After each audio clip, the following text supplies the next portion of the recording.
Hey guys, what's up? We are back with some more reactions after dark, and we are of course going to be watching. He turned his cousin into a wedding meal and fed him to his whole family by Dark Asia with Megan, which obviously that is a crazy title. Like, like what? Guy killed a guy and then made all his family eat him? Like what? How do you even get away with that? Or how do you get caught, actually? Since if, you know, all the evidence has been eaten, question mark, how do you get caught? I guess we're going to find out.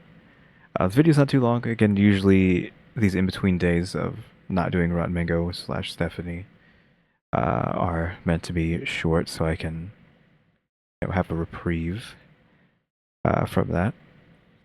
I know Stephanie's uploaded on the Rotten Mango channel has uploaded a new video, like brand new video, like yesterday, because it's 2 in the morning for me. Yesterday, but it's 2 hours, and I'm just like, that's pretty brutal. It seemed pretty interesting though. Like maybe we'll do that tomorrow. We'll have to see. So it's gonna be like what 2 days after it gets released, since this is like slightly behind. I mean, this video will go up the same day because it is 2 a.m. But you know what I mean. So maybe we'll do that tomorrow, or again, we still need to do the Chinaverse stuff. I still haven't figured out if we should just be streaming this stuff live instead of me, uh, you know, just recording the videos and uploading them. It might just be easier just to have like big streams every day of just watching random stuff. But yeah, I think we could just get straight into it. I don't think I have anything else to talk about. A wedding is meant to be a once in a lifetime celebration, a day we imagine for years, where everything from the decorations and attire to the food served on silver trays feels just right. Some people spend months, even years, planning down to the smallest detail. A lot of color today. Speaking about our clothes, it's like these bright purples. I don't remember what she's typically wearing, but this seems pretty vibrant, more vibrant than usual. All for that fleeting moment where, for a day, we become royalty in the eyes of our loved ones. But what if that perfect moment turned into something grotesque, something so disturbing Hopefully that is stock footage and not actual human. that guests left traumatized, vowing never to eat meat again? This is not an urban legend. It happened not in some distant past, but in modern day Philippines. A story so surreal, so disturbing that it left a whole community in disbelief. This is the case of Benji Ganay. And I wonder what ends up happening to this guy. It all started in July 2004. Hey, that's actually a kind of like a long time ago. It's like 20 years, more than 20 years ago. When two men walked into the Nara Town police station. One of them was Juni Buyot, the other an older man from the village. At first, they hesitated. Buyot Still, like, it's like hard to see it that way, but like 20 years ago was like a completely different world, honestly. Because cell phones barely were a thing, right? Like the tech was just so different back then than it is compared now, especially if you go even further to like the 90s and then the 80s. It literally was like a different time. stood silent, weighing his words carefully. Then, as if steeling himself for something irreversible, he spoke. "We killed a man," he said, "and we made our wedding guests eat him." I said we, so multiple people who are engaged in this and they're just admitting to that? Why are you just admitting to that? The officers were stunned. Cannibalism was believed to be a thing of the past, something from a very different time, a different world. But now, here was a man claiming it had happened again, and not in secrecy, but during a public, joyous occasion. Okay, he's just like, just turning himself in because of guilt? Police questioned the two men. Let me just roll back to her starting to talk about this.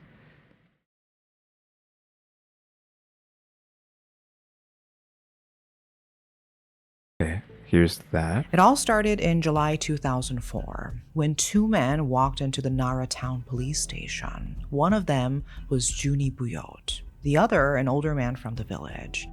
At first, Okay, so these two walked into the police station and just turned themselves in. they hesitated. Buyot stood silent, weighing his words carefully. Then, as if steeling himself for something irreversible, And then he told them what they did. Like, okay. But now, here was a man claiming it had happened again, and not in secrecy, but during a public, joyous occasion.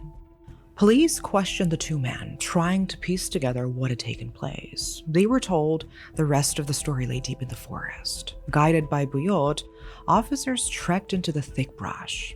At first, they found nothing, but after 2 days of searching, they came upon what remained: burned bones, charred fragments of clothing, clumps of singed hair. Forensic analysis confirmed it. The remains had been burned and dumped. Additional bones, they were told, had been thrown into a nearby creek, left for the rain to wash away.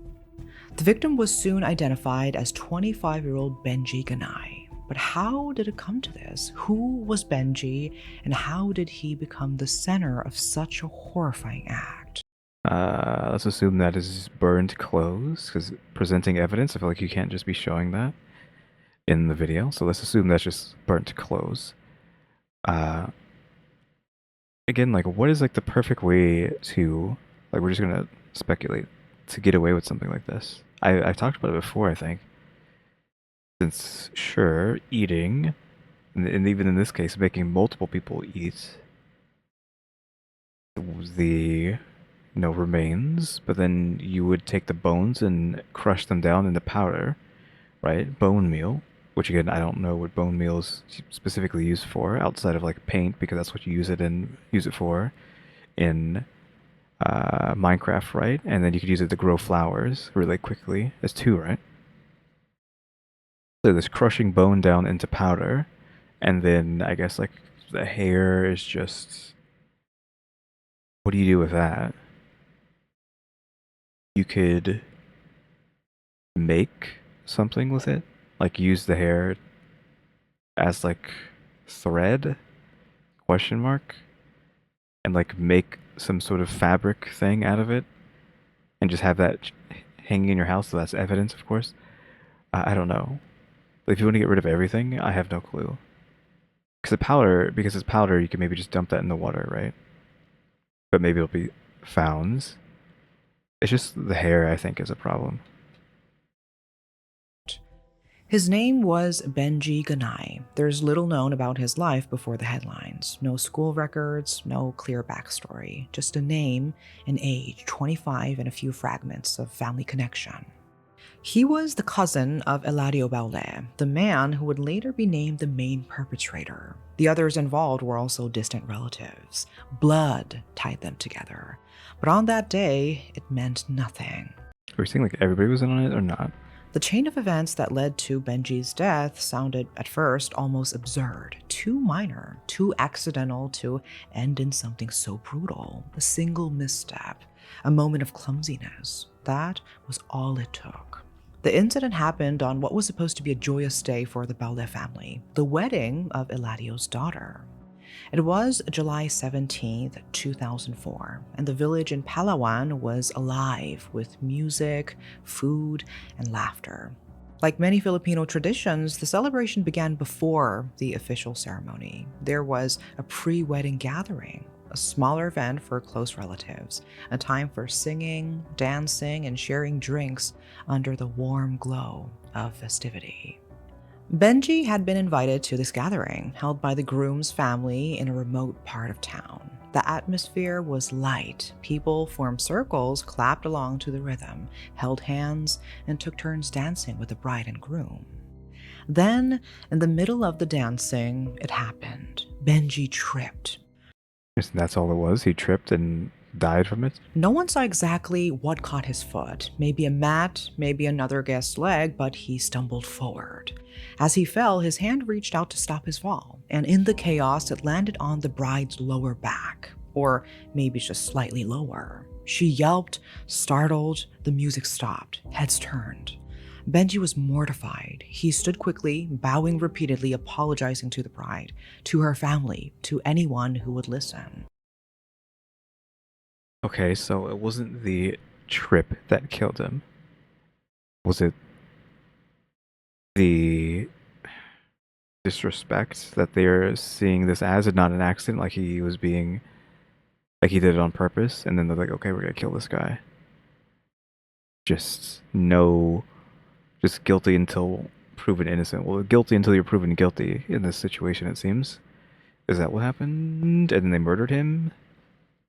Or what? Sorry, he kept saying again and again. So it was clear to many that it was an accident. Okay.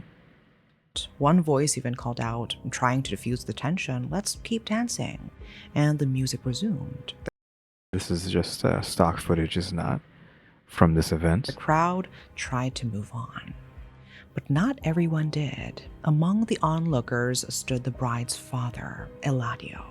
His expression hadn't softened, nor had the gazes of several other men, relatives of the bride, watching Benji now with something darker in their eyes. Their smiles were gone. What remained was quiet and cold, like a decision had already been made. The dance went on, but the mood had shifted. Is this just like normal? Just be so bloodthirsty? Especially for an accident? Of course, accidents might not matter, right? To certain type of people. It's just like certain type of like mindset. People with a mindset like that. Just like, oh, you touched my daughter, you touched my relative, you're dead now. It doesn't matter if you tripped and it was an accident. Like almost like royalty. Uh, where it's like if you look at royalty the wrong way, you're dead, right? Like back in the day, it kind of seems like that mentality. Like, oh, you looked at uh, our family the wrong way, you're dead now. What happened next would not only end a life, it would stain a family celebration forever. Eladio couldn't let it go. To him, an apology wasn't enough, not for the shame he believed had been brought upon his daughter, not for the disruption of what should have been the proudest day of his life. In his eyes, Benji had crossed a line, and now justice, his version of it, had to be served. Yeah, cross the line by accidentally tripping. Okay, guy. Fueled by resentment, Eladio gathered 3 of his own kin. His 21-year-old son, Gerald Bellet, his 36-year-old nephew, Sabtuary PK, and another cousin, Junie Bouillot, the same man who would eventually confess it all. Okay, so some people got roped into this, so that's why they're confessing into it, because they probably didn't necessarily want to do it, but they had no choice just because of familial ties or whatever. Um, though, how was everyone going to feel about this? It's like, oh yeah, you killed someone who is, I don't know, tangentially part of our family, and made us eat him. Like, what? Like, you are the one who has now brought shame upon the family, not this guy tripping and accidentally touching your daughter. At first, their plan was to scare Benji, nothing more, just a warning. Scare, in quotes. I would be doing quotes if you could see it. I actually can, like, turn on VNAN instead, because I'm using VC Face for the model, but I can put it in the VNAN and have hand tracking. But I think it's just, like, too oof, and plus, my computer can't really handle using VNAN and doing these videos anyways. We've already tried that before, but if I was using that, you would see quotations in the air, like air quotes, that scare him. Okay. They forced him into a motorized tricycle and drove out, away from the village and into a secluded area. Motorized tricycle. That sounds so weird. I'm guessing just like a ATV, but it only has 3 wheels instead of 4. The kind of place where no one would hear a thing. But once they got there, something shifted. Fear wasn't enough for Eladio. The anger that had been simmering now boiled over. How do you get raised to a point to just have such wrath like this for something so insignificant? He pulled out the knife he had brought, meant only to intimidate, and without hesitation stabbed Benji once, twice, again until the young man collapsed and stopped moving. The others joined in, beating and cutting him as they punished him together. And when Benji no longer showed signs of life, the violence didn't end. They stripped his body, gathered coconut leaves, poured kerosene, but before setting the body alight, Alato did something that sent a chill through even his co-conspirators. Oh, I was like, what is he going to cut off? Okay, he's cutting off. He cut off Benji's tongue and ear and ate them raw, I mean, there's smiling as he chewed. Something wrong with this guy. So there was already something wrong with this guy before this point. Like I was saying, how do you get to a point to have just instantly gained so much wrath? Like not even just anger. It's just wrath. Like wrath is not, even though it should be the strongest word, it's not even a strong enough word to describe this guy's problem. So something was already wrong with this guy before this, and who knows if he's done things like this prior, or even like consumed human, because you just don't you just don't kill a guy for tripping and then eat his ear and tongue. Why the ear? Why the tongue? Of all things you could have had. When the body had been reduced to charred remains, they began cutting and dismembering what was left. Some parts were too burned, too disfigured. Those were thrown into a creek deep in the forest, where the rain might wash them away. The rest, they had other plans. As they worked, they noticed Junie Buyot growing pale. Unlike the others, he hadn't fully participated in the attack. He kept his distance. Okay, so he was just there. He didn't actually do anything. I mean, I think he got coerced into this. You can't. If he didn't actually harm the guy and was just there out of fear, then that's maybe okay. We can let him slide a bit. Obviously, the rest of them, they need to be, possibly death penalty, but his silence spoke volumes. One of them asked, "What's wrong with you?" Buyot only muttered, "Nothing," avoiding their eyes. But Elato wasn't convinced. He ordered PK and Gerald to grab him. Then he picked up a piece of the roasted flesh and pressed a knife to Buyot's neck. "Eat this." Buyot resisted, but there were 3 of them and only one of him. He couldn't fight back. They shoved the meat into his mouth and forced him to chew. The taste, smoke, blood, burned skin, he would later say never left him. He swallowed it once and vowed never again. The others laughed, mocked him, called him a coward. But as they laughed, another thought formed, a darker, more disturbing idea. Again, how did these guys get to this point? So, allegedly, they were still freaked out about him eating the tongue and ear, though they weren't about forcing another guy to eat flesh. Like, there's like some deep-seated evil question mark in these 4. I think. Well, it's 4, right? Well, 3, because the guy who didn't do anything. He's not. You could argue that he's not evil. He's just you argue he's a victim in all this too, being forced to do this against his will, essentially. The other 3, that evil's deep-seated, possibly generational. If you want to use that word, generational evil. What if they fed the rest of the meat to the guests? They set to work quickly. Eladio assigned tasks. Some would prepare the meat, separating it from the bone and cutting it into chunks. Others would dispose of the unusable parts, dumping them far from the road. The pieces they deemed fit for serving was stuffed into cellophane bags. Hours later, under... Where did you get the bags? You just had them? Was eating him just premeditated? Or did they leave, get bags, and then came back? the cover of celebration and distraction, they returned to the venue. By then, the party had shifted. The dancing was sloppier, the guests drunker. So this is the same night. I don't know what the timeline is here, but there's a party still happening. So that means he did this by accident.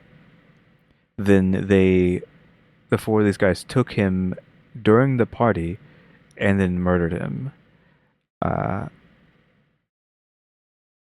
the same night, and then went back to the party with the meat.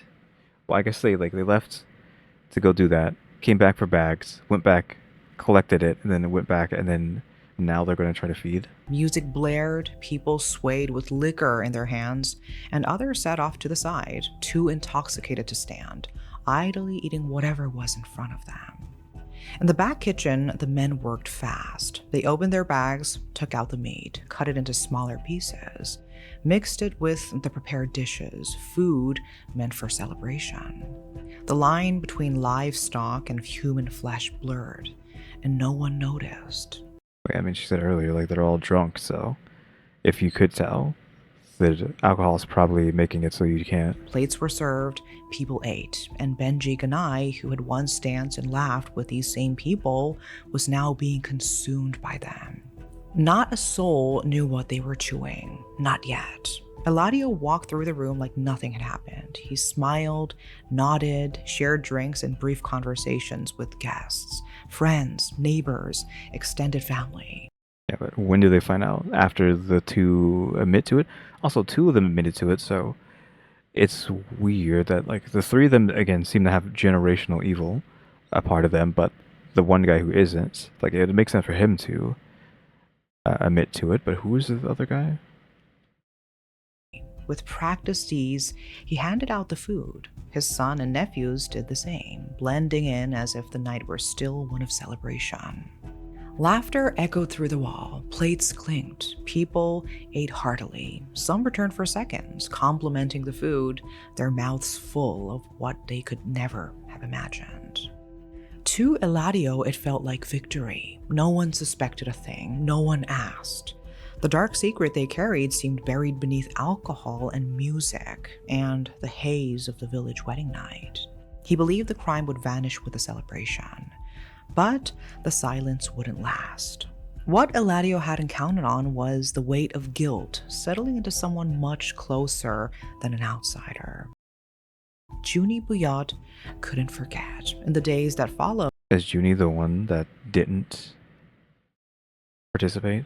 I don't know whose name is who, unfortunately, during all this. I don't know where it was that.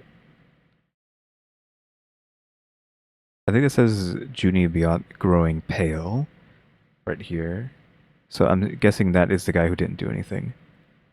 he couldn't sleep. He kept seeing Benji's face, the fear, the pain, the helplessness.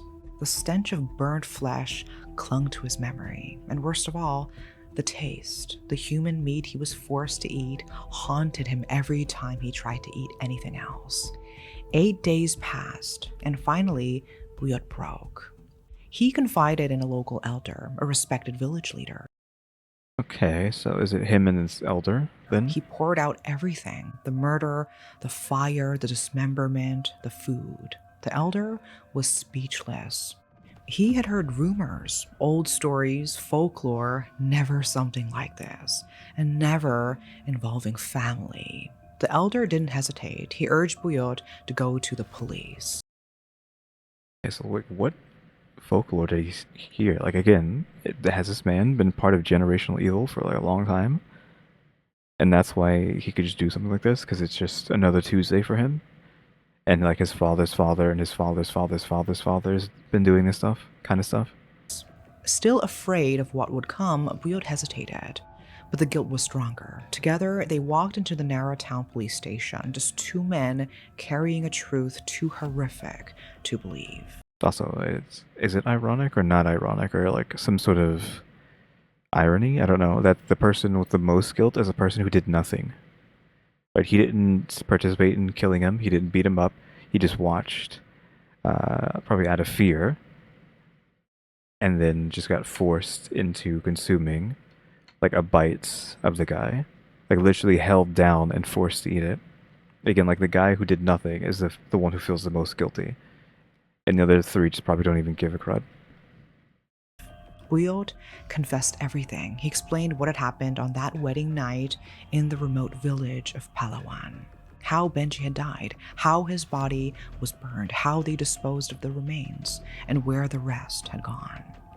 At first, police weren't sure what to make of it, but Buyod led them into the forest. It took 2 days of careful searching, but eventually they found what remained: blackened bones, scrapes of clothing, and tufts of hair hidden beneath the forest floor. When they asked about the missing body parts, Buyod said it plainly. I mean, didn't he already tell them that they ate them? The guests ate them. It was a line that would send shockwaves across the country. The media caught on quickly. A murder at a wedding was already disturbing enough.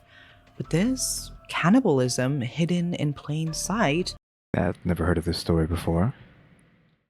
it sounded like fiction. That makes sense if it didn't go national. And plus, this was 2004. There's no way I was like paying attention to any of that.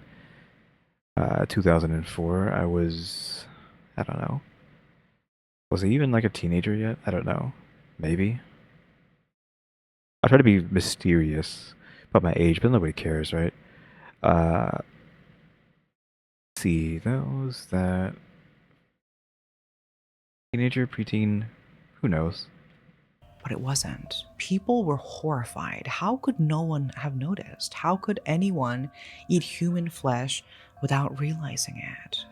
The truth was likely simple and sad. Most of the guests were too drunk, their senses dulled, their guards down. Food was food. No one suspected the host could ever do such a thing, especially not to one of their own. Senior Superintendent Perla Bakel, the police chief of Nara Town, later told the press he had never encountered anything like it. Not in his career, not even in stories. I mean, like, we're in the turn of the century, and you would expect more civilized behavior, I guess, even in 2004, because it was not the Wild West anymore. Hadn't been for like hundreds of years. Not hundreds of years, but you know what I mean. It's still, 20 years ago was still a completely different society than what it is today.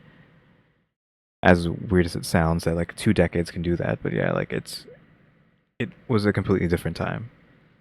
But even it being a completely different time is still far away from just casual cannibalism and murder. I feel like that's like ancient stuff, ancient behavior. The charred remains found in the forest were later confirmed to belong. The place where the remains were found. So were, not where they were. Is this where they burnt, I guess? Like this patch here? Like, lucky the tree and the grass didn't catch fire, I guess. Like, I'm hoping like none of this stuff is like bones. I think it's just twigs and stuff. But you can't tell with this powder what that could be. Like, it could be ash. Hopefully they got all that and that's just dirt.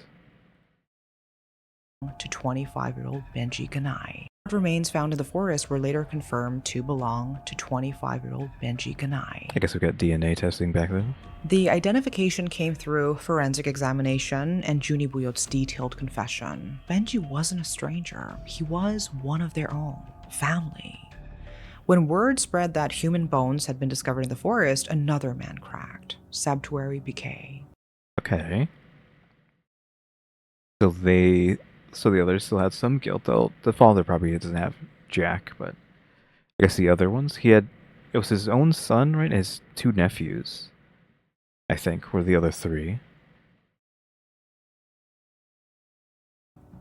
Overwhelmed with guilt, he turned himself in to the authorities and admitted his role in the killing. With 2 confessions on record, police swiftly moved to arrest Eladio Balde and his son Gerald. Okay, so the 2 nephews then. So the guy who didn't do anything was the nephew, and the one who turned himself in after the original guy turned himself in are the nephews, and the son and the dad are still the ones who don't care. But Eladio, even in custody, refused to accept any responsibility. Whenever cameras were near, he would cover his face. He remained silent around reporters, never offering a clear explanation. According to Senior Police Inspector Perla Bakel, the motive behind such extreme violence still remains unclear. Again, just wrath, evil, generational, like I keep saying. Like, people are starting to use the word generational a lot too much, I feel like. just like most words, like people get a hook on a word and they just use it over and over again, abusing it. But I feel like this is a possible fine way to be using it right now because it doesn't make any sense how someone can just have so much instantaneous wrath. I mean, unless maybe mental disorders or something, but like just a switch flipping over like spilling milk. Essentially, this is a spilled milk situation, and he just lost his mind, like killed a guy and ate him. But one thing was certain: Eladio was intoxicated on the day of the wedding. Who cares? I don't think that matters. Investigators noted that he had already been drinking before Benji's accidental stumble. As details of the case unraveled, the story spread like wildfire, not just in Palawan, not just across the Philippines, but around the world. And I never heard of this just because too young to be involved in news like this. Though I did semi watch the news after a certain point. After getting old enough, when I would get up to go to school, I would turn the TV on, and I think sometimes I would be watching the news. Uh, it could be like any number of things. Like the news would be on sometimes. I don't know why or when I would be watching news because sometimes I'd be watching like what's I don't know what it's called. Married? Is it just Married with Children or something? Is that what it was called? That or Saved by the Bell, and then eventually just MTV and the other channel, VH1, like the stuff that played music videos at the up in the morning. Like MTV at that point had already been like playing stuff other than music, but in the morning when you wake up to go to school, MTV and VH1 had just music videos playing. So that's kind of like what I'd be watching. But yeah, sometimes I would get the news too in all of that, but I don't remember hearing anything about this. I probably was just watching local news too, not uh, world news. The picturesque town of Nara, once known for its serene rice paddies, lush mountains, and tranquil beaches, suddenly had a new sinister label. People began calling it the town of cannibals. Online rumors ran rampant, claims that tribal cannibalism had returned, that visitors might be at risk, that no one was truly safe. Okay, so how much damage did that do to the town's reputation? Like, did people stop showing up? Like, no tourism, assuming there was tourism to begin with, and then the town became defunct because it didn't make enough money through tourism to stay afloat? Question mark. I still want to know what happened to the guest goers, like this daughter of the man who did this. Like, what happened to them?